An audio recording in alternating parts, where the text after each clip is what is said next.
ভাইয়ের ফটোশুট চলছে। চলো। হ্যাঁ ভাল লাগছে না? দিদি তোমাকে নিয়ে যাচ্ছে তো। চালাতে পারছি না, চালাতে পারছি। আচ্ছা চালিয়ে ঘুরিয়ে তুমি যাও। তোর ফোন নিতে রে। তোর ফোনটা নে। আমি দিচ্ছি। আরে তোমার মাথাটা কত মাথা দিচ্ছি।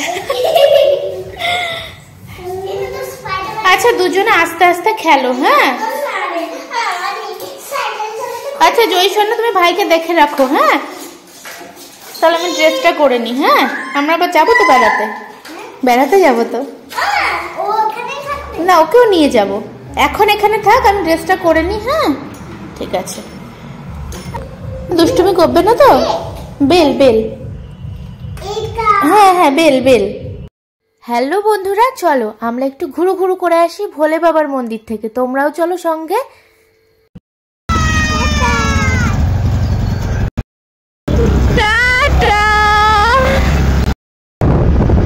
চলো।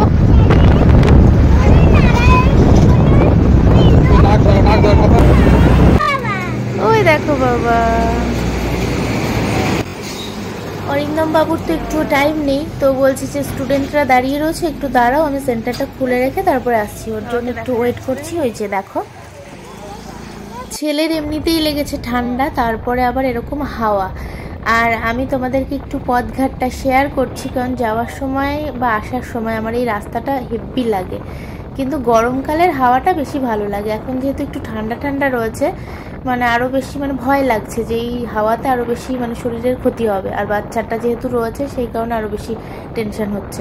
তো যাই হোক, রাস্তাটা অতি অসাধারণ, একদম লাফাতে লাফাতে ঝাপাতে ঝাপাতে যাচ্ছি।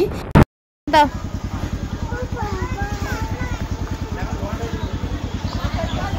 চলো।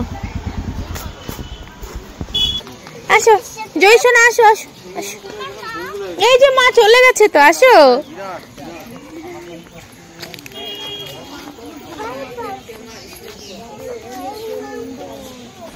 আসো, চটি খুলেছে। চলো। হ্যাঁ ভাল লাগছে না? আসো আসো আসো আসো। ভয় পাচ্ছ? আসো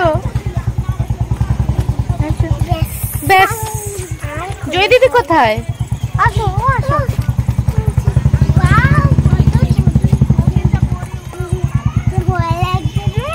ভয় লাগছে না? আস্তে আস্তে।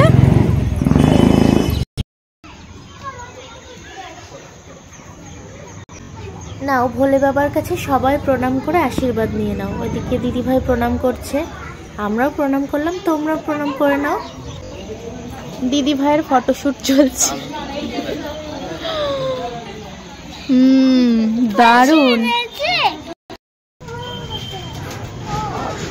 দিয়েছো। নমো দাও।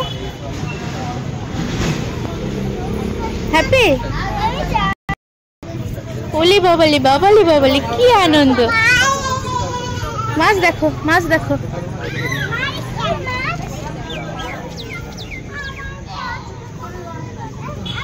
এই তুলো না।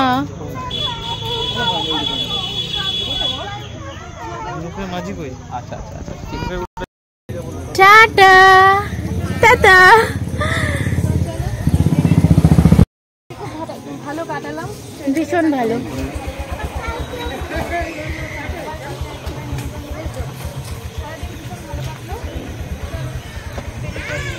বাড়িতে যাবে না? এই পায়ে পায়ে ভালো। হ্যাঁ পায়ে পায়ে খুব ভালো। বলছি দিদি ভাই আর যাবে না, এখান থেকে চলে যাবে বলছে। বাড়ি যাবো। ওই শোনো, বলো। নিরামিষ খেতে তো না প্রশ্নই ওঠে না আমার পেটে। আমার পেটে এখন শুধু জল ছাড়া কিছু ঢুকবে না। জল তেষ্টা পেয়েছে খুব, একটু জল খাবো কোথাও থেকে। ওই তাহলে বাড়িতে যাবো, একটু কফি খেয়ে তারপরে। না না বাড়ি যাবো। দিদি ভাই চলে যাচ্ছে এখান থেকেই। হালকা হালকা আলো আছে, আলো থাকতে থাকতে বেরিয়ে পড়ি। চলো যাই, দুঃখ লাগছে। চলে যাবে কিন্তু একদিন। চলে যাবো। তুমি কবে আসবে বলে যাও, এইখানে আসবো, আবার আসবো। আবার নেমন্তন্ন করলে আবার চলে আসবো। ও নেমন্তন্ন না করলে আসবে না।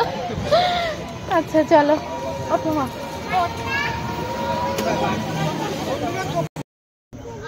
চলো সোনাকে মাঝখানে দিয়ে, নাহলে ঠান্ডা লেগে যাবে, এমনি ঠান্ডা লেগেছে।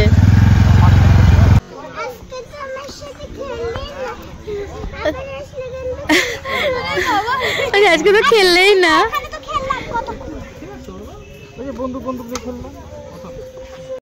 ভেবেছিলাম বাড়ি ফিরতে ফিরতে সন্ধ্যা হয়ে যাবে, তো অনেকটাই বেলা রয়েছে। আর গাছপালা মাঠ ঘাট দেখতে দেখতে বাড়ি যাচ্ছি। এত ভালো লাগে না, এখানে যখনই আসি তখনই আমার মনে হয় যে আমি এখানেই হারিয়ে যাচ্ছি। আর তার মাঝখানে সূর্যটা ডুববে ডুববে, খুব ভালো লাগছে পরিবেশটা দেখতে। তো দিদিরা বাড়িতে চলে গেল, আর কিছু ছবি তোলা হয়েছে ওখানে, সেগুলোই তোমাদের সাথে একটু শেয়ার করলাম। আর স্মৃতির খাতায় অ্যালবামে তোলা থাকলো। আজকের দিনটা বেশ মজাই কাটলো। ভালো দিনগুলো না তাড়াতাড়ি চলে যায়। তো যাই হোক, চেঞ্জ করে নিই চলো।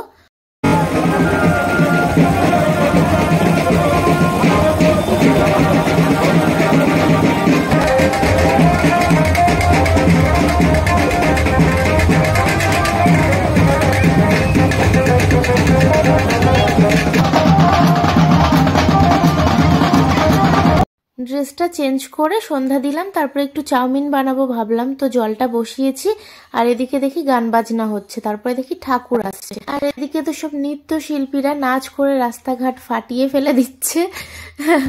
তো চলো, এবার এই যে আমার চাউমিনের কড়াইটা পুরো অর্ধেক পুড়ে গেছে। আমি গাজর ভাজা বসিয়ে দিয়ে ছুটে চলে গেছি মানে রাস্তায়, কারণ ছেলেও চলে যাচ্ছে, ওর জন্য তাড়াহুড়ো করে যেতে গিয়েছি। এবার গ্যাসটা কমিয়ে দিয়ে গেছি, মানে অফ করে দিয়ে গেলে ভালো হতো।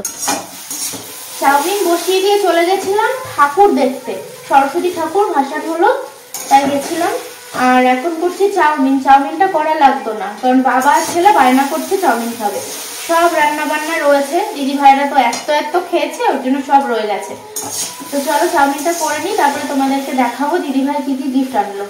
গিফট পেতে তো সবারই ভালো লাগে। আমি তো দিদি ভাইকে বলেছিলাম কিচ্ছু আনবে না, কিন্তু এনেছে, খুশি খুশি লাগছে, ভালো লাগছে, তোমাদের সাথে শেয়ার করবো, দাঁড়াও।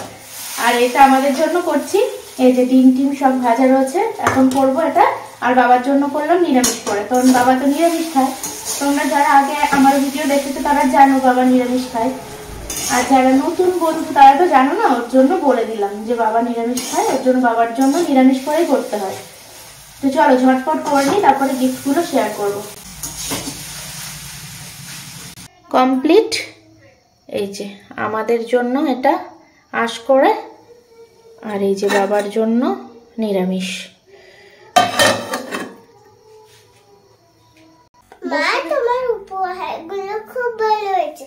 তোমার উপহারের থেকে তোমাকে একটা ভালো গিফট দেখাবে, দেখবে? আচ্ছা দেখি তো। তোমার জন্য তো নতুন উপহার। আচ্ছা চোখটা বন্ধ করো। আচ্ছা চোখ বন্ধ করলাম। সারপ্রাইজ! Wow, thank you. এই দেখো আমার বাবা দিয়েছে। তাহলে চলো গিফটগুলো দেখিয়ে দিই দিদি ভাই কি এনেছে। এই যে বেডশিট, সুন্দর না? হোয়াইটের মধ্যে ভালো লাগে দেখতে, কিন্তু বাচ্চা তো। আমার তো এই বেডশিটটা পুরো কফি পরে পুরো একদম ব্ল্যাক হয়ে গেছিল মাঝখানটুকু। গরম জলে ভিজিয়ে রেখেছি, ঘষাঘষি করেছি, পুরো ছাল চামড়া উঠে গেছে, মানে রঙে উঠে গেছে নতুন বেডশিটটা। এই যেটা পাতা রয়েছে দেখতে পাচ্ছ, আকাশি রঙের, ওইটা। তো সাদাটা নিচে পাতবো না, উপরেই পাতবো। ভীষণ পছন্দ হয়েছে দিদি ভাই, থ্যাংক ইউ। আমি বলেছিলাম কিচ্ছু আনবে না, তবুও নিয়ে এসছে, শোনেনি। খোলো না বাবা। আর হচ্ছে এটা এনেছে মামাআর্থের সিসি সিরাম। দেখা যাচ্ছে যাচ্ছে না, যাচ্ছে, ঠিক আছে। এটা তো আমিই মাখবো, তাই না? আমি দেখতে পারলেই হলো ভালো করে। লিপস্টিক দিও না বাবা। আয় আয়, মুখটা আয়, সামনে আয়, সামনে আয়। দেখো কি করলো লিপস্টিকটা দিয়ে, পাগল। বসো বসো বসো বসো। আমি তো কথা বলিনি, আর কালকে স্কুল সে দেখা যাবে, তুমি এখন বসো, এখনো দেরি আছে অনেক।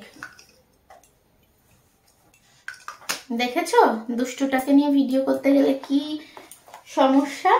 একটা ভিটামিন সি সিরাম, আর একটা হচ্ছে ফাউন্ডেশন। এটাও হচ্ছে মামাআর্থের, একটাও কিছু ফোকাস করছে না। আমার ক্যামেরাটাই ভালো না, বুঝলে তো। যদি এগুলো আমাকে একটু ফর্সা টর্সা হতে পারে। আমি দিদি ভাইকে বললাম ফর্সা হবো, তো দিদি ভাই হাসছে। কি বাবা লিপস্টিক গুলো। আর এই যে একটা রেড কালারের লিপস্টিক, আর হচ্ছে একটা পিঙ্ক কালারের লিপস্টিক। দুটো লিপস্টিক দিদি ভাইয়ের থেকে, এগুলো আমাকে গিফট করেছে। বললো এগুলোকে আমি কিনে আনিনি, তো আমার থেকে তোমাকে গিফট করলাম। দেখি একটু যদি ফর্সা টর্সা হতে পারি। আমার সেই ছোট থেকে ফর্সা হওয়ার এত স্বপ্ন, এই জন্মে আর সার্থক হবে না, পূরণ হবে না। কি আর করব, ঠিক আছে এই নিয়ে চলবে। ভীষণ টায়ার্ড লাগছে, সারা দিন মানে নাচানাচি ছুটোছুটি হুড়োহুড়ি এ সমস্ত করেছি, তারপরে আবার বাইকে করে গেলাম, ওই হাওয়া খেয়েছি, আমারও ঠান্ডা ঠান্ডা লাগছে। তো ঠাকুর এসে আবার ছুটে গেছি, আবার চাউমিন করলাম, এখন মনে হচ্ছে শুয়ে পড়ি, আর শরীর চলছে না। আর আমাকে কেমন পাগলের মতো দেখতে লাগছে, চুল টুল কিচ্ছু আঁচড়ায়নি, চুলটা খুলে গেছিলাম হাওয়াতে ধুলোতে একদম পুরো জটলা পাকিয়ে গেছে। এমনি তো আমার মানে সেই পাটের বোঝার মতো, মানে খড়ের গাদার মতো চুল, বুঝলে তো। আমি নিজেকেই দেখছি যে কেমন বিচ্ছিরি লাগছে, এই অবস্থায় রাস্তার সামনে চলে গেছিলাম। তো যাই হোক, এখন ছেলেকে খাওয়াবো, একটু চাউমিন খাওয়াবো, চাউমিন যেহেতু করলাম। আর হচ্ছে আমি একটু 4-5টা সোয়াবিন খাবো, আর কিচ্ছু খাবো না, আমার একদম খেতে ইচ্ছা করছে না। তো আজকের মতো ভিডিওটা এখানে এন্ড করে দিচ্ছি। সবাই ভালো থেকো, সুস্থ থেকো, দেখা হচ্ছে আগামীকাল একটা নতুন ব্লগের সঙ্গে। আর ব্লগটা যদি ভালো লাগে তাহলে লাইক কমেন্ট শেয়ার করো, আর চ্যানেলটিকে সাবস্ক্রাইব করে আমার পাশে থেকো, ঠিক আছে? টাটা। ভালো থেকে সবাইকে নতুন ব্লগের সঙ্গে। Tata, good night.